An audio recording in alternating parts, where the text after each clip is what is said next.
وإن لم تغفر لنا وترحمنا لنكونن من الخاسرين. وقال النبي صلى الله عليه وسلم: اللهم أنت المالك لا إله إلا أنت ربي وأنا عبدك ظلمت نفسي واعترفت بالذنب فاغفر لي الذنوب جميعا فإنه لا يغفر الذنوب إلا أنت إلى آخر الحديث. অসংখ্য শুকরিয়া সে মহামহিম আল্লাহ রাব্বুল আলামিনের জন্য, যিনি অত্যন্ত নিরাপত্তা ও সুস্থতার সাথে আমাদেরকে আজকের এই সাপ্তাহিক মিলনায়তনে সমবেত হওয়ার তৌফিক দান করলেন। তার শুকরিয়া করি আমরা আলহামদুলিল্লাহ। দরুদ ও সালাম বর্ষিত হোক মহানবী মুহাম্মদুর রাসূলুল্লাহ সাল্লাল্লাহু আলাইহি ওয়াসাল্লামের প্রতি। সম্মানিত মুসলিয়ান কিরাম, আজকের খুতবাতুল জুমার বিষয় হলো জুলুম, জালিম, মাজলুম, পরীক্ষিত বাংলাদেশ। বিষয়টা অনেকটু লম্বা হলো। বিষয়টা হলো জুলুম, জালিম, মাজলুম, পরীক্ষিত বাংলাদেশ। অর্থাৎ ছোট্ট একটা শব্দ আর জুলুম, আমরা এটাকে বিশ্লেষণ করব আর কি। জুলুম মানে কি? জুলুম মানে আমরা বলে থাকি অত্যাচার, নিরূপণ, নির্যাতন, নিষ্পেষণ। আরবিতে একটা ভালো সংজ্ঞা আছে।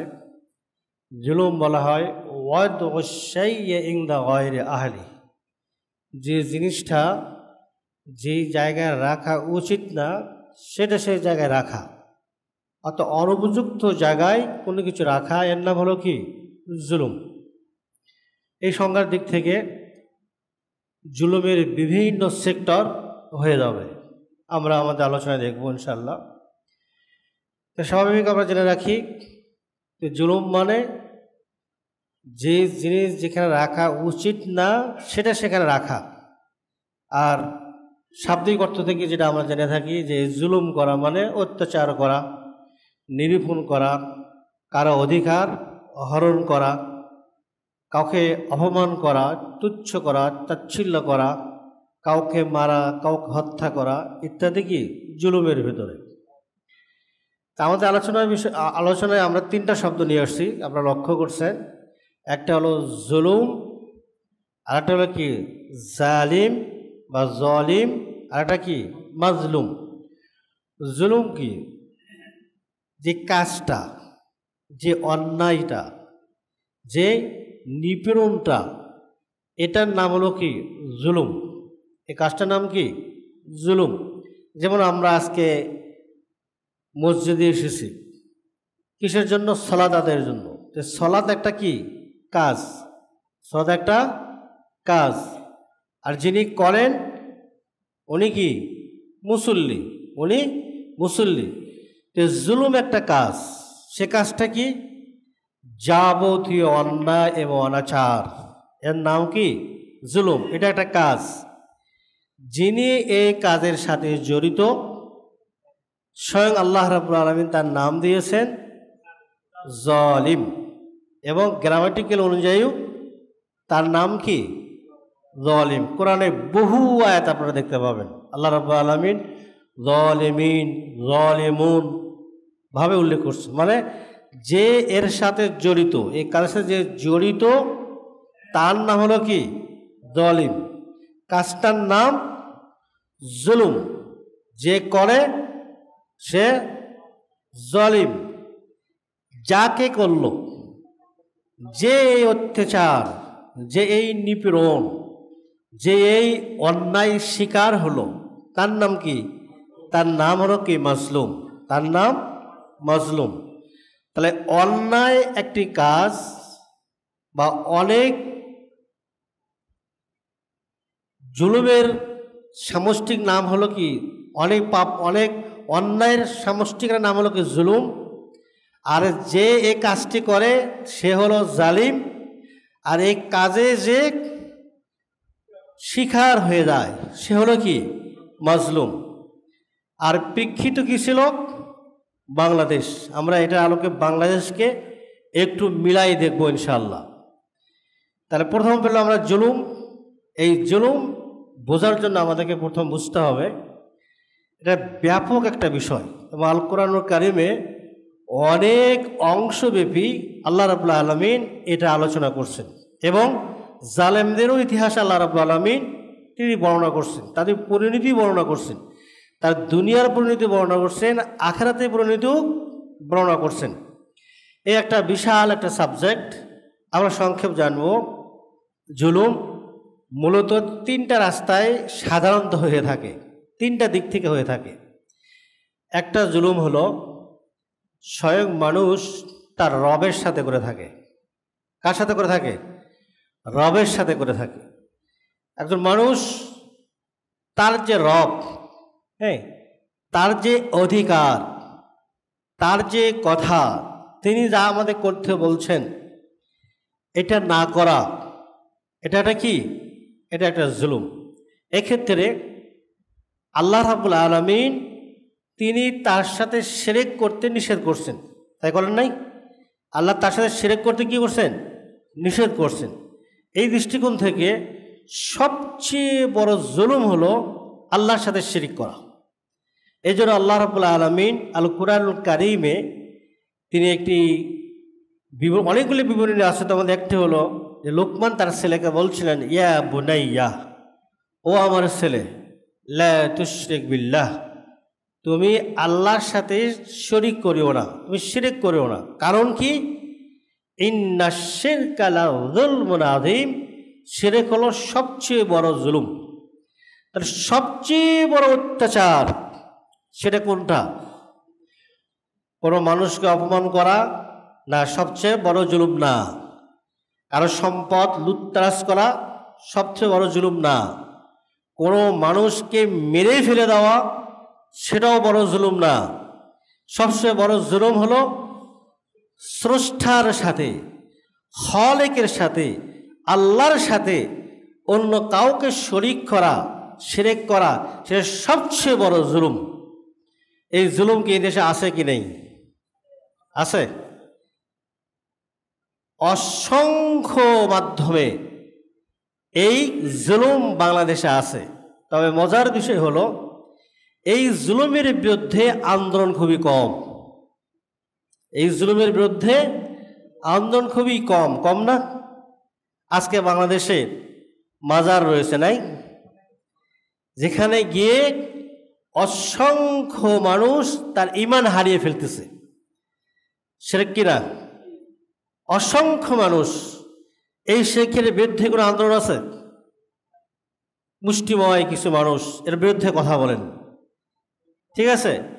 এটা এই আন্দোলনটা সামাজিক কোনো রূপ আজ আমাদের কাছে আসছে না, অথচ এইটা হলো সবচেয়ে বড় অপরাধ, সবচেয়ে বড় জুলুম। আল্লাহ রাব্বুল আলামিনের সাথে কি করা? শরিক করা। এটা হলো প্রথম সবচেয়ে বড় জুলুম। দ্বিতীয় জুলুম বান্দা তার সাথে করা।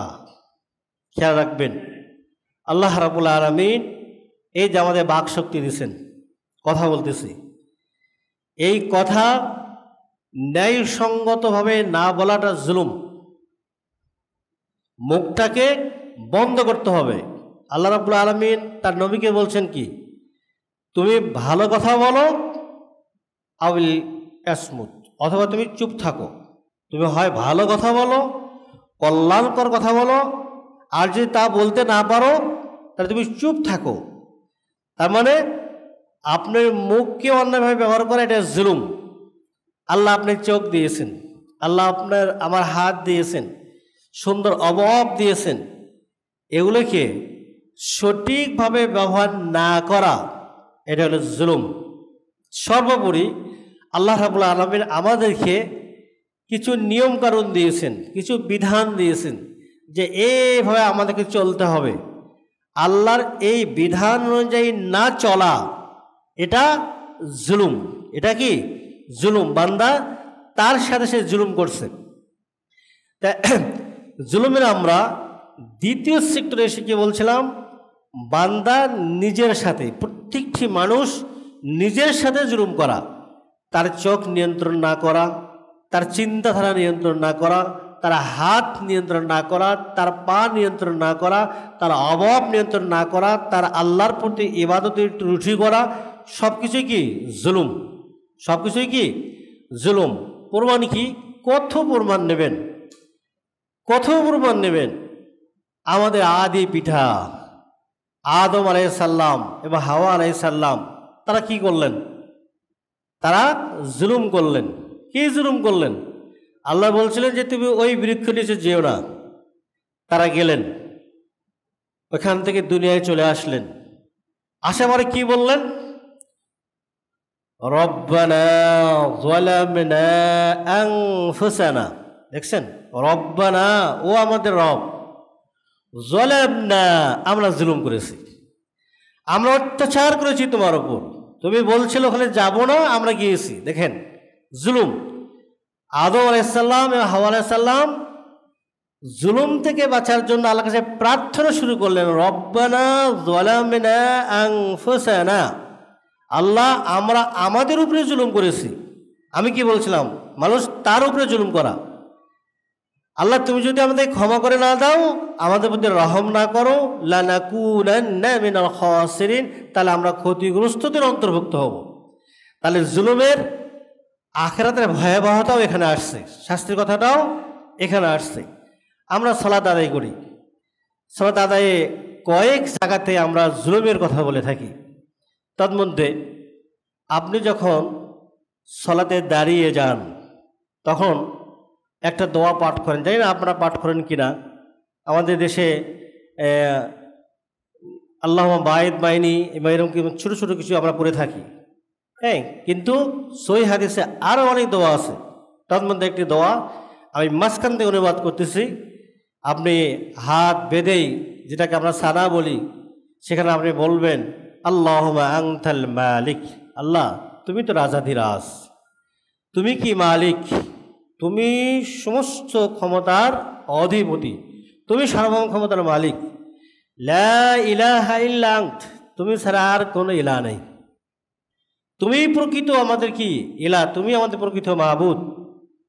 আনতা রব্বি, তুমি আমাদের রব, ওয়া আনা আবদুক, আর আমি তোমার বান্দা, আমি তোমার বান্দা। তুমি আমাকে সৃষ্টি করছো আর আমি তোমার বান্দা। তো শোনো আল্লাহ, আমি কি করেছি? তুমি আমার স্রষ্টা, তুমি আমাকে সৃষ্টি করছো, তোমার কথা মেনে আমি চলবো, কিন্তু আমি কি করেছি? যালামতু নাফসি, যালামতু নাফসি, আমি আমার উপরে জুলুম করে ফেলছি।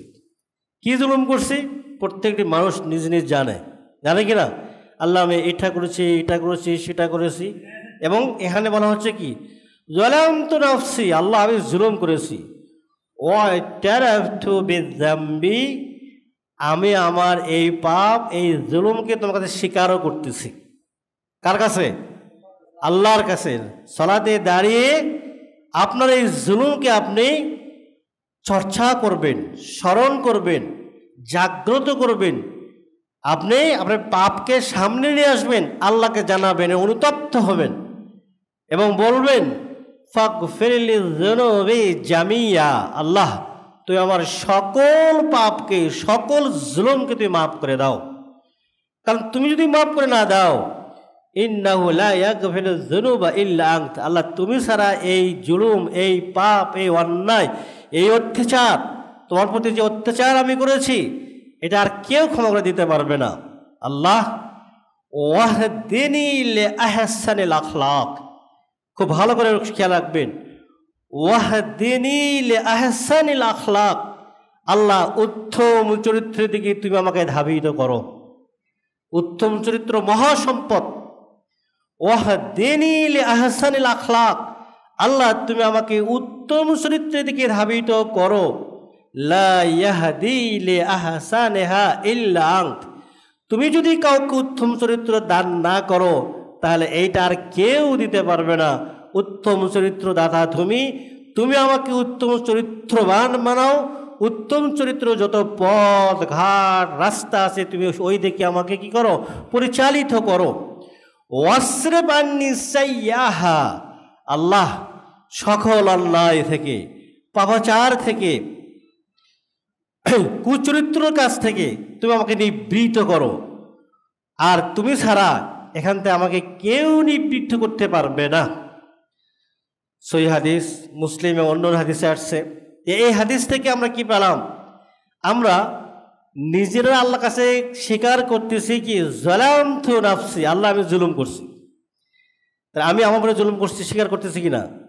এবং সালাতে আরেকটি জায়গায় গিয়ে আমরা বলি আল্লাহুম্মা ইন্নী যালামতু নাফসি যুলমান কাসীরা, পড়ি না?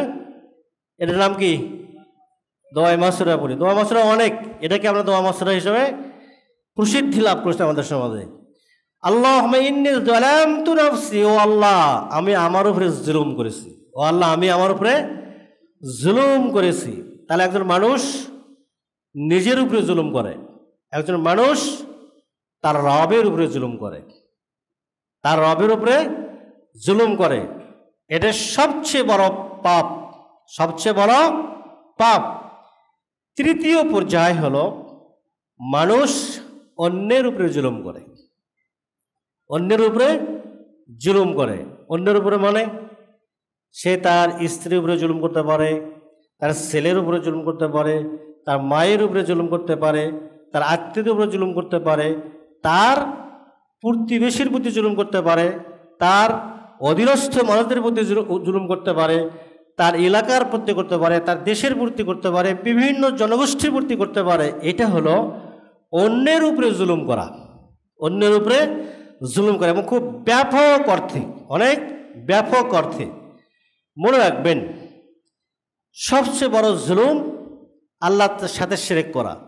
আর আল্লাহ রাব্বুল আলামিন তওবা ছাড়া এই গুনাহ মাফ করবেন না। ইন্নাল্লাহা লা ইয়াগফিরু আন ইউশরাকা বিহি ওয়া ইয়াগফিরু মা দুনা যালিক।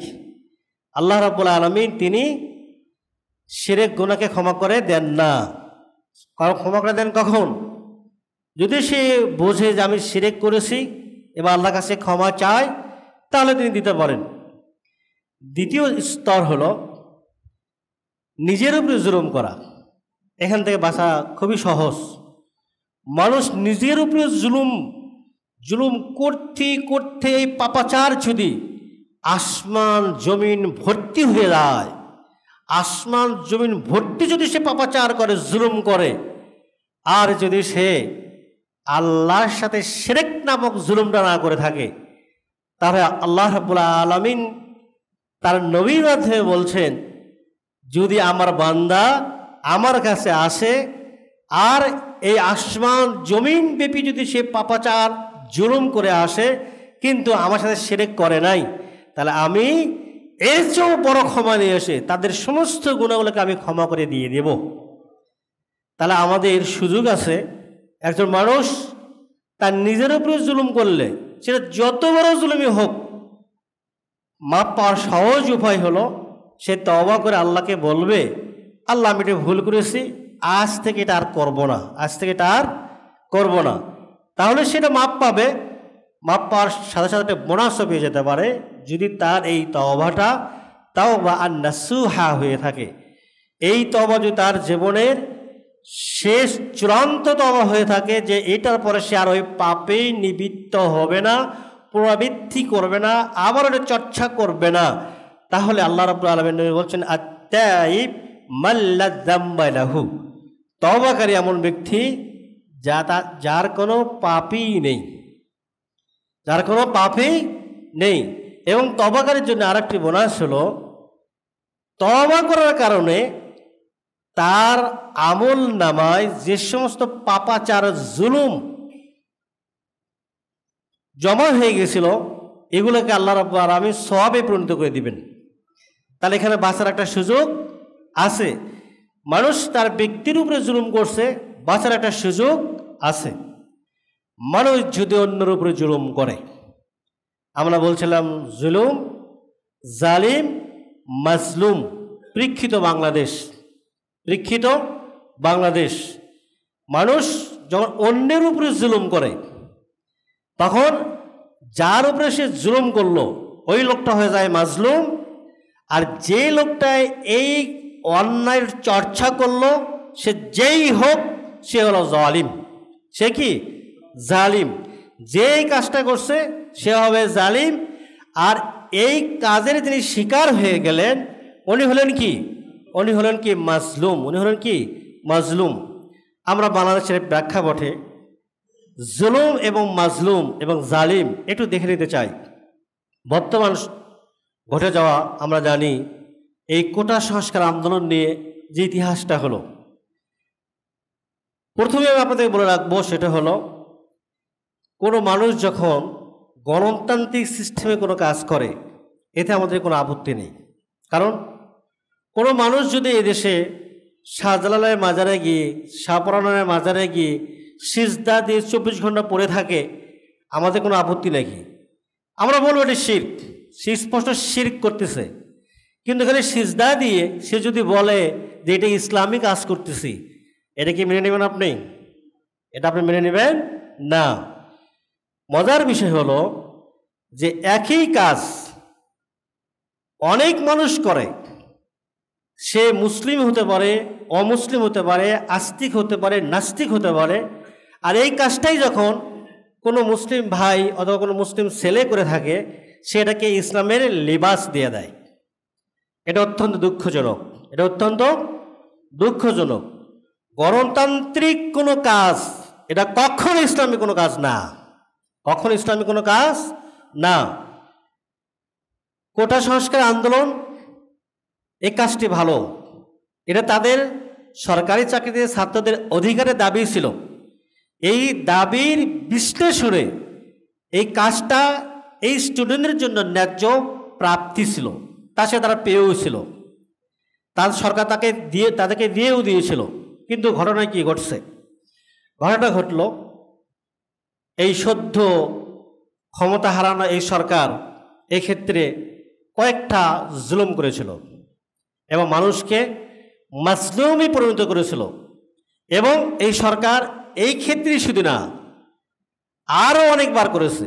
আর এই সরকারই শুধু না, এই মাটিতে যত সরকার এসেছিল প্রত্যেককে এটাকে চর্চা করেছে।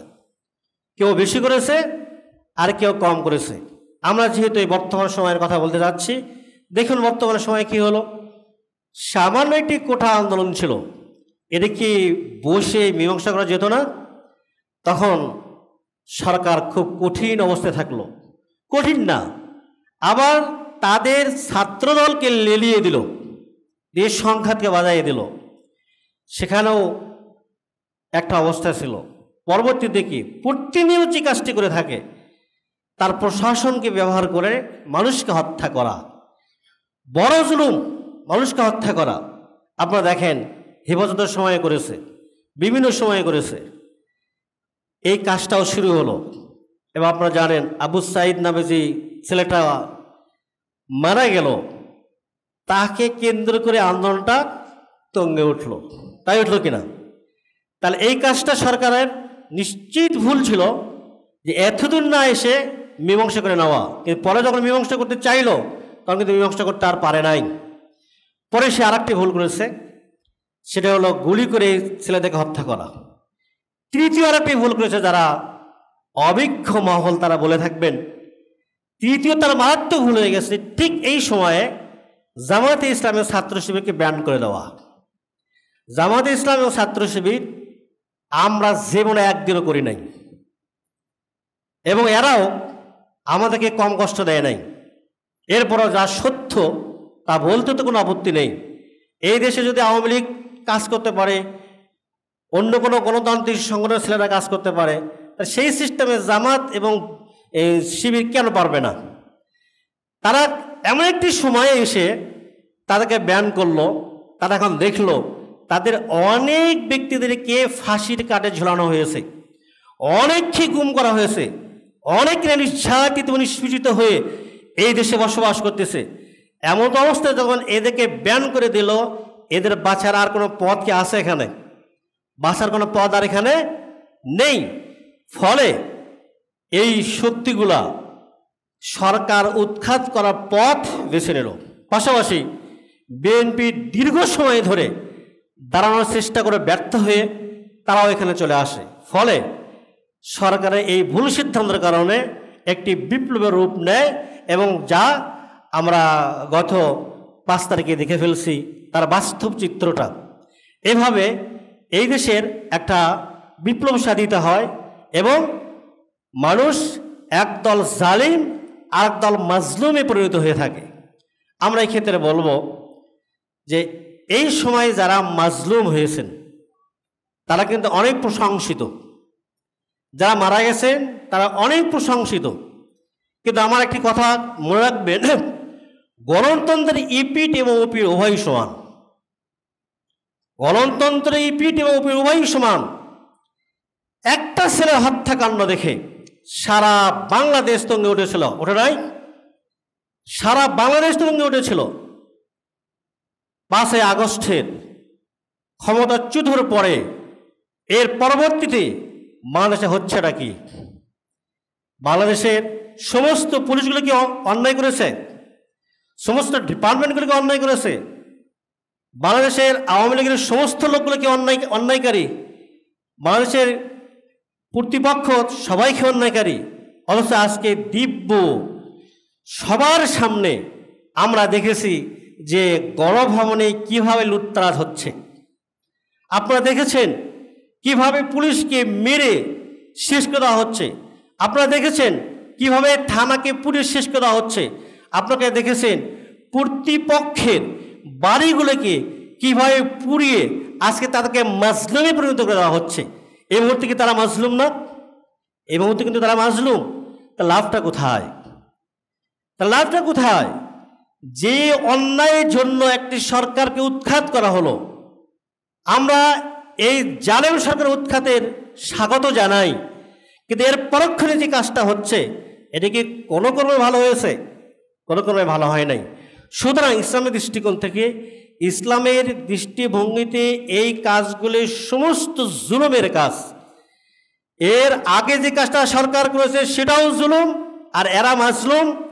আর বর্তমানের সময়ে যে কাজগুলো হচ্ছে এই কাজ সম্পাদনকারীরা অবশ্যই জালেম, সে যেই হোক না কেন। আর যারাই করা হচ্ছে ওরা অবশ্যই মাজলুম, কারণ ওদের অন্যায় থাকলে আপনি তাদেরকে আইনের কাঠ করে নিয়ে আসেন, বিচারের কাঠ করে নিয়ে আসেন। ইসলাম বা গণতন্ত্র কোনোটাই আপনার হাতে ক্ষমতা দেয়নি যে আপনি নিজে ক্ষমতাকে উঠায় নেবেন। একজন বিবাহিত মানুষ যদি অন্যায় কাজ করে তাহলে কি আপনি তার বিচার করবেন নাকি? একজন চোর যদি চুরি করে আপনি তার হাত কেটে দেবেন কি নাকি? এই অধিকার তো আপনার নাই। এই অধিকার কার? এই অধিকার হলো আইন ডিপার্টমেন্টের। আপনি আইনে সমাপ্ত করবেন, কিন্তু বাস্তবতা হলো এই ধ্বংসাত্মক গণতন্ত্র কোনোদিন মানুষের ভিতরে ন্যায় ও ইনসাফ প্রতিষ্ঠা করতে পারে নাই, অতীতও পারে নাই, আজকেও পারে নাই, আগামীতে পারবে বলে আমার মনে হয় না। যে সরকারের যে নামে আসুক না কেন, এই জুলুম থেকে বাঁচা খুবই কষ্টসাধ্য বিষয়। কারণ এই গণতন্ত্রটা একটা জুলুম, গণতন্ত্রকে মেনে নেওয়াটা একটা জুলুম। কীভাবে জুলুম? আল্লাহ রাব্বুল আলামিনের বিধানকে আপনি বাদ দিয়ে, ইসলামী সিস্টেমকে বাদ দিয়ে মানব রচিত একটি বিধানকে আপনি মেনে নিয়েছেন, এটা কি জুলুম না? নাকি বুঝতে পারি নাই? যে গণতন্ত্রের কথা কি, all power billing to the people, যার কথা হলো সকল ক্ষমতার মালিক হলো জনগণ। ইসলামের কথা কি, সকল ক্ষমতার মালিক হলো আল্লাহ। তাহলে এই সিস্টেমটার বিশ্বাস করা, বিলিভ করা, মেনে নেওয়া, এটাই তো একটা জুলুম। তাহলে এই জুলুমের মাধ্যমে পৃথিবীর কোনো জায়গায় মানুষ শান্তি পায় নাই। আপনারা দেখবেন, এবং আমরা এই অন্তর্কালীন বর্তী সরকারকে জানিয়ে দিতে চাবো যে গণতন্ত্রের মাধ্যমে আমরা কোনো প্রতিহিংসা বাদ দিয়ে কোনো সরকারের মুখ এই দেশের মানুষ দেখে নাই। তবে মনে রাখতে হবে, এই সরকারের যে পতন হয়েছে, এই দেশের সাধারণ ছাত্র থেকে শুরু করে সাধারণ মানুষেরা এই স্বৈরাচারকে পতনের যে নিদর্শন দেখিয়ে দিয়েছে, এখান থেকে আমাদের শিক্ষা নেওয়া উচিত। তবে মনে রাখবেন, একজন মানুষ যদি জালেম হয়ে যায়, ওই জালেমকে উৎখাত করা কারোর শক্তি থাক আর না থাক, মাজলুম কাউকে করে দেওয়া এটা কিন্তু বড় একটা সম্পদ মাজলুমের জন্য। কোনো মানুষ যদি মাজলুম হয়ে যায়, ওই মাজলুম যদি জালেমকে তার শক্তি দিয়ে প্রয়োগ করতে না পারে, তারপরও মাজলুম বড় একটা শক্তির অধিকারী। আমি আজকে 1.5 ঘন্টা আপনাদেরকে এই কথাটা বলবো। আজকের এই সরকারের আগেও একটা সরকার ছিল না? প্রতিহিংসা কাকে বলে তারাও দেখিয়ে দিয়েছে। যখন জামাত এবং বিএনপি ক্ষমতায় ছিল, তখন তারা তাদের প্রতিপক্ষদের প্রতি জুলুম করে নাই? স্বাধীনতার ইতিহাস থেকে শুরু করে বিএনপি জামাত ক্ষমতার আসার ওই মুহূর্ত পর্যন্ত, এর আগের ইতিহাসে বাংলাদেশের আকাশের নিচে কোনো আহলে হাদিসকে অন্যায়ভাবে নির্যাতন করা হয়েছে এর কোনো ইতিহাস নাই। আমরা দেখেছি জামাত এবং বিএনপি যখন ক্ষমতায় আসলো, এই জামাত আহলে হাদিসের উপরে যেমন করে এই আওয়ামী লীগ জামাতের উপরে অত্যাচার করছে, বিএনপির উপরে অত্যাচার করছে, ঠিক একই প্রতিহিংসার আগুন এই সরকার আহলে হাদিস সহ অন্যান্য দলের উপরে করেছিল। তার বাস্তব ইতিহাস আপনারা জানেন। এই দেশের সূর্য সন্তান ডক্টর আসাদুল্লাহ আল গালিবকে জঙ্গিবাদের অপবাদ দিয়ে গ্রেপ্তার করে বৎসরের পর বৎসর কারাগারে রেখে তার মেধাকে শূন্য করে দিয়েছে। এটা কি উনি জঙ্গিবাদ ছিলেন? কারা এটা করেছিল? আমার স্বচক্ষে দেখা। ঠিক সেই সময় আমি রাজশাহীর মাটিতেই ছিলাম, যখন বাংলা ভাইয়েরা, জঙ্গিরা রাজশাহী সর্বহারাদেরকে টেনে টেনে নিয়ে আসে, ঘর থেকে টেনে টেনে নিয়ে এসে গাছের সাথে ঝুলাই মেরে লটকে লটকে রাখতেছিল। ওই সময় সরকারের প্রশাসন তাদেরকে প্রোটেক্ট দিচ্ছিল, তাদেরকে সাহায্য করতেছিল। তারা অবাক চিত্তে তাকিয়ে দেখতেছিল, কোনো প্রতিবাদ সরকার করে নাই। এবার আপনারা আরও দেখছেন, যখন মিডিয়া এটা ধারাবাহিকভাবে ফেলা শুরু করলো যে সর্বহারাদেরকে এভাবে মেরে ফেলা হচ্ছে, বাংলাদেশে জঙ্গি উত্থান ঘটেছে, তখন ওই সময়কার প্রধানমন্ত্রী খালেদা জিয়া স্পষ্ট ভাষায় বলেছিলেন, এই দেশে জঙ্গি বলতে কিছু নাই, এগুলো হলো মিডিয়ার সৃষ্টি। ঠিক সেই সময় বাংলাদেশে একমাত্র আহলে হাদিস আন্দোলন এবং যুব সংগ্রাম, তারা এই জঙ্গিবাদের বিরুদ্ধে, তারাই রাষ্ট্রের এই অন্যায়ের বিরুদ্ধে তারাই কথা বলেছিল, তারাই লিফলেট লিখেছিল, তারাই বই লিখেছিল, তারাই সোচ্চার হয়েছিল। কিন্তু দুর্ভাগ্যজনক হলো সত্য, এই সত্যর পরেও আজ সেই সময়কার সরকার ডক্টর গালিব সহ অনেক আলেমদেরকে, অনেক ছেলেদেরকে, অনেক নেতাদেরকে তারা গ্রেফতার করে শাস্তি দিয়েছেন, রিমান্ড দিয়েছেন, অনেক নির্যাতন করেছেন। এটা কি প্রতিহিংসা ছিল না? এটা কি প্রতিহিংসার রাজনীতি ছিল না? দীর্ঘ সময় এই মাজলুম মানুষগুলো, এই আলেম মানুষগুলো, এই নিরপরাধ মানুষগুলো কারাগারে বসে, রিমান্ডে বসে, নির্যাতনের মুখোমুখি হয়ে বসে, তারা কি হাত চুষছিল নাকি তারা বদদোয়া দিয়েছিল? বদদোয়া দেয় নাই। বিশ্বনবী মুহাম্মদ রাসূলুল্লাহ সাল্লাল্লাহু আলাইহি সাল্লাম কে বলছেন, মুআয বিন জাবালকে যখন গভর্নর করে ইয়ামানে পাঠিয়ে দিচ্ছিলেন, তখন মুআয বিন জাবালকে কি বলছিলেন? মুআয বিন জাবালকে গভর্নর করে পাঠিয়ে দিচ্ছে। গভর্নরের কাছে শক্তি থাকে, তাই না? পাওয়ার থাকে। ওরা দিনকে রাত, রাতকে দিন করতে পারে। ইসলামী অনুশাসন তা হতে পারে না। আল্লাহ রাসূল মুআয বিন জাবালকে বলছে, হে মুআয বিন জাবাল, তুমি এমন একটি জায়গায় যাচ্ছ, তারা হলো আহলুল কিতাব, জেনে করা আহলুল কিতাব। সর্বপ্রথম তুমি তাদেরকে দাওয়াত দেবে লা ইলাহা ইল্লাল্লাহ। তাদের এটা মেনে নেয়, তাদেরকে বলবে আল্লাহ রাব্বুল আলামিন তোমাদের উপরে 5 ওয়াক্ত সালাত আদায় করে দিয়েছেন। তাদের এটা মেনে নেয়, বলবে আল্লাহ তোমাদের উপরে যাকাত ফরজ করে দিয়েছেন। এভাবে ধারাবাহিক দাওয়াতের কথা বলে দিয়ে দিলেন। বলতে গিয়ে তিনি লাস্টে কি বললেন?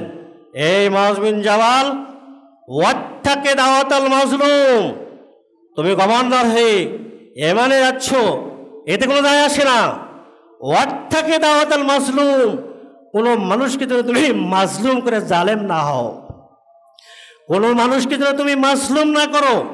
কারণ জেনে রেখো, কোনো মানুষকে যদি তুমি মাজলুম করো, তাহলে কি লাইসা বাইনাহা ওয়া বাইনাল্লাহি হিজাব, একজন মাজলুমের আর্তনাদ, তার চোখের পানি, তার মাঝে আর আল্লাহর মাঝে কোনো পার্থক্য নেই। আল্লাহ তার দোয়াকে কবুল করেন।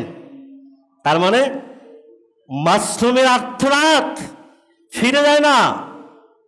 জালেম তার শাস্তি পেয়ে মৃত্যুবরণ করে। আমরা তার ইতিহাস বাস্তব দেখলাম। এই সরকার যেভাবে অত্যাচার করেছিল, এই সরকার পরবর্তী নির্বাচনে হারিয়ে ফেললো।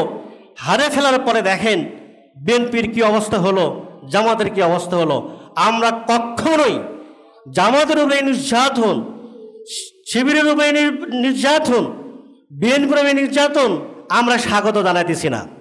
আমরা এটা বোঝাতে যাচ্ছি, তারা যেভাবে অত্যাচার করেছিল, ক্ষমতা পরিবর্তনের পরে, পালা পরিবর্তনের পরে এই অত্যাচার তো এখন তাদের উপরেও শুরু হলো, হয়েছে কিনা?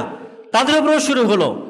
এবং এই মানুষগুলোর বদদোয়ায় এমনটা ছিল না যে তাদেরকে ফাঁসিতে ঝুলাতে হবে, তাদেরকে গুম করতে হবে, তাদেরকে হত্যা করতে হবে। বিষয়টা এমন ছিল, যখন তাদের উপরে অত্যাচারের স্ট্রিমরোলটা এত কঠিন চেপে বসা হয়েছে, তখন আমির জামাত ডক্টর আসাদুল্লাহ গালেবের মতো মানুষ এই নির্যাতিত মানুষদের কাছে, এই জালেমদের কাছে মাজলুম হওয়ার পরও তিনি জাতির মুখে কথা বলছিলেন যে এদেরকে ফাঁসি দেওয়া যাবে না, এদের উপর থেকে অত্যাচারকে উঠিয়ে নিতে হবে। আপনাকে দেখেন নাই? কিন্তু এরপরেও তো রেহাই পায় নাই। আমি বলতে চাব, বর্তমান যারা এই ক্ষমতায় বসছেন এবং সামনে যারা ক্ষমতায় আসবেন, তাদেরকে আপনারা বলতে চাব, আপনারা যত বড়ই শক্তিধর হন না কেন, কোনো মানুষকে মাজলুমের কাতারে নিয়ে যাবেন না। কোনো মানুষকে যদি আপনি মাজলুমের কাতারে নিয়ে যান, তাহলে আপনার রক্ষা পাওয়া খুব কঠিন হবে। আপনারা মনে করবেন না 15 থেকে 16 বৎসরের এই কঠিন চাপা বসে থাকা এই স্বৈরাচার সরকার মাত্র কয়েকদিনের আন্দোলনেই বিজয় হয়েছে। শুধু তাদের আন্দোলনেই বিজয় হয়েছে না, তা বলা খুবই মুশকিল।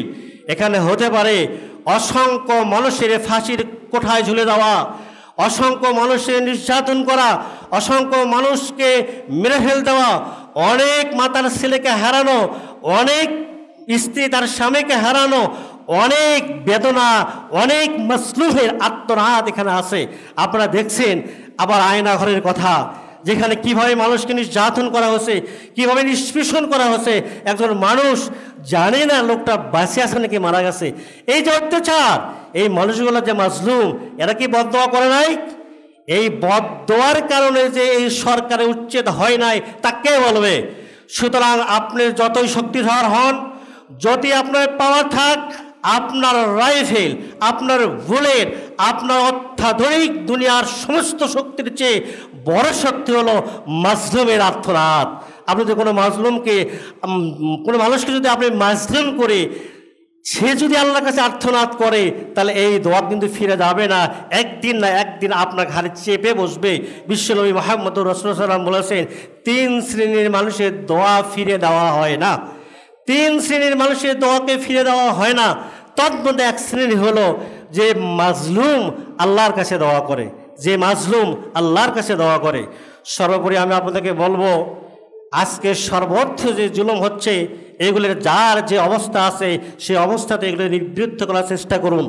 এবং সর্বোপরি মানুষের উপরে জুলুম করা থেকে দূরে থাকবেন। হন না সে কোনো সরকারি মহান কোনো ব্যক্তি, হন না কোনো প্রভাবশালী ব্যক্তি, হন না কোনো রাজনৈতিক দলের লিডার ব্যক্তি, যেই হন না কেন, আপনারা যদি বিচার আজকের এই দুনিয়ায় না হয়, আল্লাহ রাব্বুল আলামিন আল কুরআনুল কারীমে বলছে, ইন্নামা ইউআখির, আল্লাহ রাব্বুল আলামিন অবকাশ দিয়ে থাকেন জালেমদেরকে। কোন দিন পর্যন্ত? সেই কিয়ামতের হিসাবের দিন পর্যন্ত অবকাশ দিয়ে থাকেন। আল্লাহ রাব্বুল আলামিন অবকাশ দিয়ে থাকেন। যদি আপনি কারো প্রতি জুলুম করে থাকেন, হোক কারো বাড়ি ভাঙ্গা, হোক কাকো মারি, কাকো পিটনি, কাকো অকথ্য ভাষায় গালাগালি, কারো সম্পদ লুটতরাস, অথবা কাউকে হত্যা করা, সে যেই মানুষই হোক না কেন, সে অবশ্যই অপরাধী, অবশ্যই সে জালেম এবং প্রতিপক্ষ অবশ্যই সে মাজলুম। রাখেন, এর বিচার যদি এই দুনিয়াতে কোনোদিন না হয়, আপনি বাঁচতে পারবেন না। আল্লাহ রাব্বুল আলামিন যেদিন বিচারক হয়ে বসে পড়বেন, আল্লাহ রাব্বুল আলামিন যেদিন বিচারক হয়ে বসে পড়বেন, সেই দিন মাজলুমরা দ্রুত আল্লাহর কাছে গিয়ে আপিল করবেন। কি করবেন? বিশ্বনবী মুহাম্মদুর রাসূলুল্লাহ সাল্লাল্লাহু আলাইহি সাল্লাম একটি বক্তব্যে বলেছেন, যার কোনো জুলুমের পাপ আছে সে যেন ওই দিন আসার আগে নিজেকে পবিত্র করে নেয়, যেদিন এখান থেকে বাঁচার কোনো সুযোগ নেই। সহিহ বুখারী। আল্লাহ রাসূল বলছেন, আর জুলমাতুল ইয়াউমাল কিয়ামা, জুলুম কিয়ামতের ময়দানে অন্ধকার হয়ে উঠবে। আল্লাহ রাসূল একটি বক্তৃতায় বললেন, আতাদরুন আল মুফলিস, এই তোমরা কি জানো নিঃস্ব মানুষকে? সাহাবীগণ বললেন, নিঃস্ব মানুষ তো সেই ব্যক্তি যার টাকা নাই, যার পয়সা নাই, সে হলো নিঃস্ব মানুষ। আল্লাহ রাসূল বললেন, না না, আমার উম্মতের মধ্যে নিঃস্ব মানুষ তো সে না, বরং নিঃস্ব মানুষটা হলো ওই মানুষ মাইয়াতি ইয়াউমাল কিয়ামা বিসলাহ, যে মানুষটি কিয়ামতের ময়দানে আসলো, তার সলাতের সওয়াব আছে, সিয়াম আছে, অনেক কিছু সওয়াব আছে, কিন্তু সে ছিল জালিম। সে ছিল কি? জালিম। তার বিরুদ্ধে অভিযোগ নিয়ে আল্লাহর কাছে আসবে, এসে বলবে, ও আল্লাহ, ও তো আমাকে মেরেছিল, ও আমাকে গালি দিয়েছিল, ও আমার বাড়ি ভেঙে ফেলে দিয়েছিল, ও আমার ঘরে আগুন লাগিয়ে দিয়েছিল, ও আমার এইটা করেছে, ও আমার সন্তানকে মেরেছিল, আমাকে সে হত্যা করেছিল। আল্লাহ রাব্বুল আলামিন কি করবেন? এই জুলুম অনুযায়ী এই জুলুম অনুযায়ী মাজলুম ব্যক্তিদের পাপ তাদেরকে দিতে থাকবেন। এই পাপ দিতে দিতে তাদের এমন অবস্থা হবে, তার সালাত, তার সিয়াম, তার যাকাত, তার ভালো ভালো অনেক সওয়াবের কাজ ছিল, সব শেষ। অবশেষে তাকে কী করা হবে? অবশেষে তাকে লাঞ্ছিত করে জাহান্নামে নিক্ষেপ করা হবে। আল্লাহ রাসূল বলছেন, এই লোকটা হলো নিঃস্ব, যার অনেক নেক আমল আছে, সলাত আছে, সিয়াম আছে, যাকাত আছে, কিন্তু পাশাপাশি ওই মানুষটি জালেম, তার বিরুদ্ধে অনেক মাজলুমের আত্মনাদ আছে, অভিযোগ আছে, আপিল আছে, মামলা আছে। এই মামলার রায়ে ওই মানুষগুলি নিঃস্ব হয়ে কিয়ামতের ময়দানে তারা জাহান্নামে চলে যাবে। এই বুখারী এবং মুসলিমের এই হাদিসে আমরা কি পেলাম? অনেক মানুষ সালাত আদায় করবে, অনেক মানুষ সিয়াম আদায় করবে, অনেক মানুষ নেক আমল করবে, কিন্তু এর পরেও সে জালেম থাকবে, সে অন্যের উপরে জুলুম করবে, অন্যের হক নষ্ট করবে, অন্যের জিনিসকে সে লুটতরাজ করবে। অতএব যারা কোরআন এবং সুন্নাহকে আমরা মেনে চলি, তাদেরকে অবশ্যই কেয়ারফুল থাকতে হবে, কিয়ামতের ময়দানের জন্য এরকম ভয়াবহ অবস্থা আপনার না হয়। আপনার নেতা, আপনার নেত্রী, আপনার দল আপনাকে এখানে প্রোটেক্ট দিতে পারবে না, কিয়ামতের ময়দানে আপনাকে কেউ রক্ষা করতে পারবে না। সুতরাং শক্তির বাহাদুরি না করে আল্লাহ রাব্বুল আলামিনকে ভয় করুন, এবং সর্বোপরি এই ধ্বংসাত্মক গণতন্ত্রকে থেকে ফিরে এসে আপনারা কোরআন এবং সুন্নাহ থেকে ফিরে আসুন। আমি আমার বক্তব্যের শেষে আর 2 মিনিট টাইম নিতে যাচ্ছি, সেটা হলো এই, আপনারা দেখুন গণতন্ত্র পৃথিবীতে যেখানে আছে সেখানে হত্যা এবং প্রতিহিংসা আছে। আর এই প্রতিহিংসার কারণে মানুষ গুম হচ্ছে, হত্যা হচ্ছে, শেষ হয়ে যাচ্ছে। আর যদি আমরা ইসলামটাকে মানি তাহলে কিন্তু অনেক সহজ। যেমন এই মুহূর্তে বাংলাদেশের এই প্রেক্ষাপটে ইসলামকে বোঝা খুব সহজ। অনেকেই বলে ইসলাম কীভাবে প্রতিষ্ঠা হবে? আরে ইসলাম কীভাবে প্রতিষ্ঠা হবে? এই যে ছাত্র জনতা দেখে দিল। কি দেখে দিল? যে আমাদের এই দাবি মানতে হবে, না মানলে আমরা রাজপথ ছাড়ছি না। তা আপনারা বলেন না কেন আমরা এই ধ্বংসাত্মক গণতন্ত্র মানি না? আপনারা কোরআন এবং সুন্নাহ আইন জারি করুন, নাহলে আমাদের কোনো দাবি নাই, আপনারা পথ ছাড়ুন। ইসলাম প্রতিষ্ঠা হয়ে গেছে। খেলাফত কীভাবে প্রতিষ্ঠা করবেন? এই যে গতকালই দেখে দিয়েছে। ইসলাম রাষ্ট্র কীভাবে প্রতিষ্ঠা করবেন? গতকাল দেখে দিয়েছে। কীভাবে দেখে দিয়েছে? ডক্টর ইউনূস তত্ত্বাবধায়ক সরকারের প্রধান, বাংলাদেশে নির্বাচন হয়েছে, বাংলাদেশে নির্বাচন হয়েছে, আরও যে 16 জন রয়েছে বাংলাদেশে নির্বাচন হয়েছে। এখানে পক্ষ বিপক্ষে মানুষ ছিল, লক্ষ লক্ষ টাকার খরচ হয়েছে, মিছিল হয়েছে, মারামারি হয়েছে, একটা লোক কি মারা গেছে? এই যে সিলসিলাটা, এটাই তো ইসলাম। এটা যদি গণতন্ত্র নাম বাদ দিয়ে যদি আপনি ইসলাম মানতে চান, এইটাই হলো ইসলাম। এখান থেকে ইসলাম বোঝা খুব সহজ।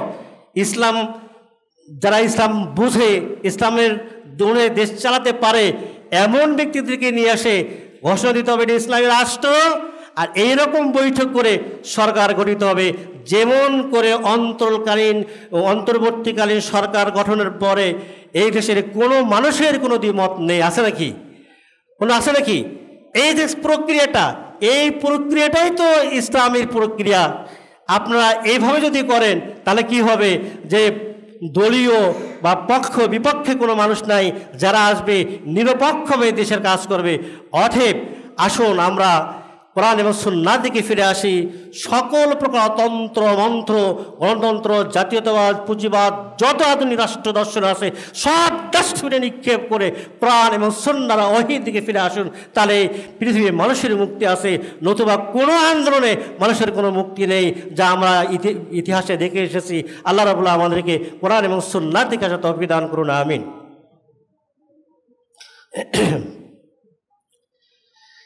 ইন্নাল হামদুলিল্লাহ